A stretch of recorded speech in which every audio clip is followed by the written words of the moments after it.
Welcome to the last edition of the Collegian Report for Fall 2025. This show features team projects from our broadcast news reporting class. More than a year after its official reopening, South Dakota State University is celebrating a new era for Jackrabbit athletics. The once familiar Frost Arena has been transformed into the brand new First Bank & Trust Arena. We took a look at the more than $66 million renovation that honors the past while shaping the future. After decades of Jackrabbit memories, their arena, once known as Frost, has a new identity. A $66 million multi-phase renovation funded through private donations lets SDSU keep hosting games even while construction happens around them. And fans now see the difference the moment they walk in. New seating, suites, a huge video board, and an upgraded sound system fill the arena. A wider concourse, more restrooms, and expanding concessions make it easier to move around, right down to the SDSU ice cream stand.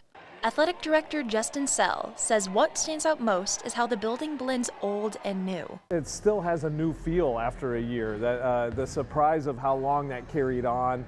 How many fans kind of keep coming back that hadn't been here before during the year, and then for them to see the history, but it still feels like the old arena. Displays across the concourse highlight 50 years of Jackrabbit athletics, making history part of every fan's walk inside. And for athletes, the atmosphere is louder and more intense than ever. Just how big it is, how it feels on top of you when you're playing. And the crowd can really back you up, and I think that's just the biggest thing and most important thing is when you have a crowd here, they're rooting for you, and that's what it feels like. From the concourse to the court, these renovations and modern upgrades with long-standing tradition are creating a new environment built for the next generation of Jackrabbits. The First Bank & Trust Arena is already drawing bigger crowds and new excitement across campus, marking a new era for SDSU. If you watch any Jackrabbit sports, you've probably heard Tyler Merriam's voice, but you may not know much about the person. We'll show you his journey through SDSU athletics. Let's test this. The coaches and players change, but one thing has remained the same in the last decade in SDSU athletics. That's Tyler Merriam. I am responsible for all of our communication efforts, whether it's broadcast, whether it's communication from a written standpoint. I'm involved with some of our social media stuff, so just have my hands in a lot of areas, but certainly my main focus are the radio and TV broadcasts that we produce. Tyler is the Associate Athletic Director of Media. He worked for athletics as a student and was brought back 2 years after graduating. Justin Sell was hired as the athletic director, and we're just making the move to Division I. He created a 30-minute weekly TV show, needed a host and producer of it, so he figured out a way to bring me on campus, and I've been here ever since, and the job has kind of evolved from one thing to another to another. If you ask anybody who's worked with or alongside him, the man behind the voice is a better person than a broadcaster. After becoming athletic director, Justin Sell's first hire was Tyler Merriam. Tyler's been a huge part of helping us build that brand, so for me personally, working with him on those things and trying to help sell a vision and do that, he's a really important part. After winning back-to-back national championships, South Dakota State had no choice but to win a game in the Fargo Dome. Brent Bowen, senior journalism major, has been working with Tyler since his freshman year. He hopes his career follows the same path. I would definitely consider Tyler a role model. You ask different people from in the business around the area, they'd say he's like the best to do it. And just his broadcasting skills and who he is as a person is really something that I look up to and want to be in the future. In 2023, David St. John and his wife, Kim St. John, were on vacation, but a motorcycle accident changed their life forever. Now they are trying to change the lives of others too. And I have a spinal cord injury, which left me, they said, fully paralyzed, like I would walk again. But we're finding that that's not completely true. We had an accident on the motorcycle. Still don't have a lot of details on what happened. All we remember is me saying, "Oh dear God, please protect us." I have no idea why I said that. And then for both of us, everything went dark. Kim's diagnosis seemed final, but her progress began to improve, and it started with an exoskeleton helping her relearn how to walk. We were in the pool at Avera, and she's like, "What's that?" She was asking the pool lady. And I asked what that is, and my therapist goes, it's called an exo for getting up and walking.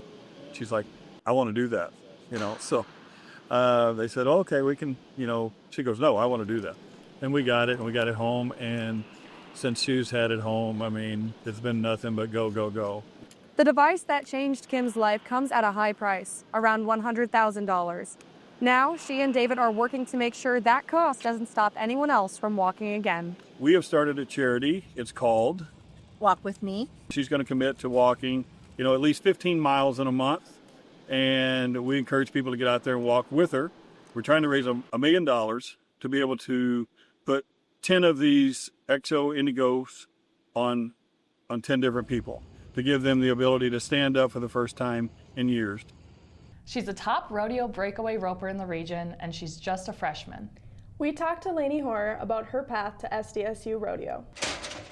South Dakota State University is home to breakaway roper Lainey Hoyer, who is currently ranked #1 in the Great Plains region of college rodeo. Breakaway roping is the event where it's basically women's calf roping. So you come out of the roping box, you try to catch the calf, and then the rope breaks off your saddle horn, and there's a flag there, and that's what stops the clock, is when the judge sees the flag, and that's how they stop the timer. There are around 120 breakaway ropers in the region, and Lainey's consistency this season has brought her to the top. She ended the season with 415 total points, 125 above the second-place roper. Her coach, Ron Scovely, says it's not just her technique, but her positivity that's brought her to the top. Yeah, if she misses or has a bad day, you never know it. So she's always upbeat. Lainey has had quite the start to her college career, but it hasn't always been an easy road. Hoyer experienced setbacks last year, but it doesn't seem to stop her. Lainey broke her collarbone in the spring of her senior year. She said that injury made coming back this fall that much more important. It feels really good to be kind of back at it and competing at what I feel is the best of my ability again. If Lainey keeps her momentum, she'll be looking at making her first college national finals rodeo in June. You can follow the SDSU Rodeo team on the SDSU Rodeo Facebook page. The American Indian Student Center on campus is supporting their students through horses. We took a look at this unique program. In Lakota, Shunkawakan's literal translation is sacred dog. Simplified, it means horse, which is exactly how the Lakota view the animal, as sacred. The Shunkawakan program is equine therapy designed for Native students. Students learn how to take care of the horses and how to ride them. This is a collaboration between the American Indian Student Center and the Equine Training Facility. Student Success Advisor for the American Indian Student Center, Marissa Hare, says it means a lot for students to connect with the horses. Having that home away from home feeling, and also horse therapy really does play a really positive impact on our students because they're able to come in, have horse interactions, and be able to see their horse regularly and to be able to have that connection. The program started in August and ended in November, allowing students to build relationships with their horses over months. Freshman Caitlin Olson was part of the program. She says the relationship to her horse has grown over time. This is Lincoln. I met him when the program first began, and I really feel like we bonded a lot. The program ended with students painting the horses. Facilities manager Jen Forney says this allows the students to express themselves. The painting is very traditional in artistic endeavors, connections to different things, what makes you smile, what makes something meaningful to you. Sometimes it can connect us to relatives. While this year's program is finished, it will be available again for students next fall. You might not know that agriculture is the #1 industry in South Dakota. But this year, some farmers are facing a challenge at a critical time. Near the small town of Elkton, South Dakota, lives one of many families feeling the effects of a major political decision. Well, for us, with the way the markets are at the moment, we're going to be storing a lot of this crop for a long time. The reason this year's harvest feels a bit different? Ongoing trade tensions between the U.S. and China, and the people feeling it the most are the farmers who are trying to sell their crops. At harvest time, it was a little bit of a challenge because prices were much lower than expected or much lower than desired for both corn and soybeans.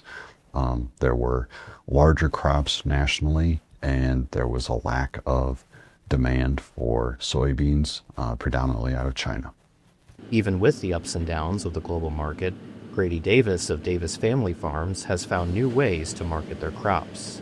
We market all of our beans to processors, of course, and so the local processors don't need the export market quite as strongly, but it still impacts the overall market, of course. The farmers along the river and stuff, where a lot of those beans would go to export, they're having a really tough time, so that does affect our markets. And while the markets are not within their control, Grady's cousin Martin says they are grateful for how they've structured their farm. Operation is well, I'd say we're primarily livestock, actually.